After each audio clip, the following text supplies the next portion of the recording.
তো বৃষ্টি বৃষ্টি ওয়েদার আর বাইরে বৃষ্টি, সো চলো আমরা আজকে খিচুড়ি রান্না করবো একসাথে, মানে আমি রান্না করবো আর তোমরা আমার সাথে থাকবা। সো পুরো ভিডিওটা অবশ্যই দেখবা।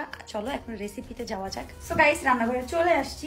আমি এই যে এখানে কি বলবো, কিছু বলার নাই, উল্টো পাল্টা বললে আবার মানে নামটা মনে করতেছি না। আর এখানে পেঁয়াজ মরিচ কাইটা রাখছি। এই যে এখানে মাংস ছোট ছোট করে আলু রাখছি, কারণ নাজিম অনেক বেশি আলু পছন্দ করে খাইতে আর কি খিচুড়ির সাথে। আমি এখন ফার্স্টে মাংসটাকে মেরিনেট করে রাখবো। এটা হয়তো বা ক্লিয়ার না, তোমরা কেউ মাইন্ড করবে না। সো ফার্স্টে আমি যেটা দিব সেটা লবণ।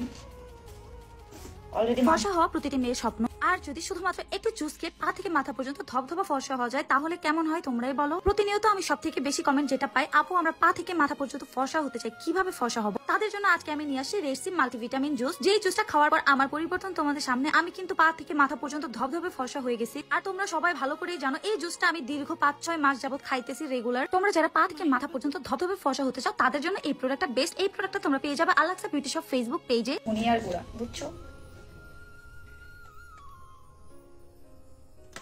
আর এটা হলুদ, আর এটা শুকনো মরিচের গুঁড়া, আর এটা জিরার গুঁড়া। আমি এটাকে খুব সুন্দর করে মাখাবো। এটা খুব সুন্দর করে মাখাই নিয়েছি।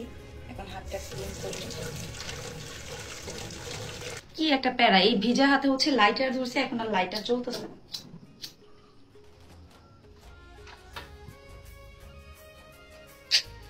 তো আমরা ফাইনালি আমি আগুনটা জ্বালাইতে পারছি। এখন আমি কড়াই বসাবো। কড়াইয়ে তেল দিয়ে দিছি। এখন মাংস আর আলুটাকে খুব সুন্দর করে লাল লাল করে ভাজবো। আমার খিচুড়ি রান্না করাটা একটু আলাদা, বুঝছো? আমি সবকিছু অনেক স্পেশাল ভাবে করি। সো স্পেশাল হয় আর খাইতেও অনেক বেশি মজা হয়।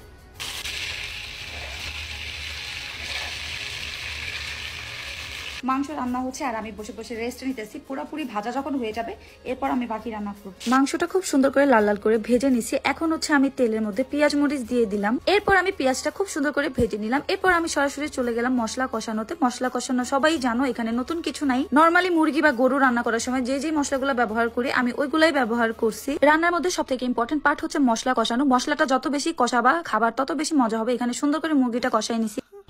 আসলে কি হয়েছে, আমার এক ফ্রেন্ড কল দিছে, সো আমি ওর সাথে কথা বলতে বলতে পুরো একদম হাফ রান্না শেষ করে ফেলছি। কি এক অবস্থা। যাই হোক, যেটা আছে বাকি ফাইনাল লুক তোমাদের দেখাবো আর টেস্ট করেও তোমাদের বলবো কেমন হয়েছে। আমারটা তো আমার কাছে মজাই লাগবে, আগেই বললাম। এই খিচুড়ি final look. Sorry, final look না, মানে ফাইনাল লুক হয়ে আসবে প্রায় একটু পরেই। গাইস আমার রান্না শেষ। এই আমার খিচুড়ি ফাইনাল লুক। খিচুড়ি ফাইনাল লুক। আর আমার চুল দেখে কেউ ভয় পায় না। সো আমাদের খিচুড়িতে আমরা ঝাল কম খাই আর সবকিছুই ঝাল টাল মশলা আমরা কম খাই। সো এর জন্য হয়তো বা আপনাদের অনেকের খাবারের সাথে মিলতে না পারে, সবার টেস্ট আবার সেম না। সো বলে লাভ নেই। Tata bye bye. তোমরা যদি রান্নার ভিডিও দেখতে চাও আমি আরো রান্নার ভিডিও দেবো। টাটা।